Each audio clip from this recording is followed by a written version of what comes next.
Breaking news வந்திருக்கு. என்னென்னா, நம்ம அஜிங்கியா ரஹானே இந்தியன் டெஸ்ட் டீமோட தூண். அவர் தன்னோட இன்டர்நேஷ்னல் கிரிக்கெட்லேருந்து ரிட்டையர்மெண்ட் அனௌன்ஸ் பண்ணியிருக்காரு. ரொம்பவே ஒரு heart break news for Indian fans. சிறந்த டெஸ்ட் பேட்ஸ்மேன் இந்தியா ப்ரொடியூஸ் பண்ணதிலே ஒன் ஆஃப் த பெஸ்ட் பேட்ஸ்மேனாக அது இவர் தான். கேப்டனாகவும் சரி, பிளேயராகவும் சரி நிறையா சாதனை பண்ணியிருக்காரு. நம்பர் 5ல் நின்று ஆடுவார்.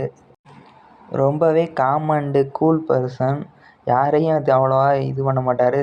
அவர் உண்டு, அவர் வேலையை கரெக்டாக பண்ணுவார். டீமுக்கு என்ன தேவையோ அதை பார்ப்பார். 2011 இன்டர்நேஷ்னல் கிரிக்கெட்டுக்கு அறிமுகமானார்.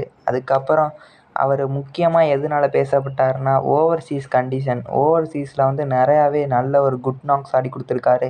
England, south Africa, New Zealand, Australia போன்ற சேனா கண்ட்ரீஸில் சூப்பராகவே ஆடினார். அதனாலேயும் எல்லாராலையும் பாராட்டு பெற்றவர்.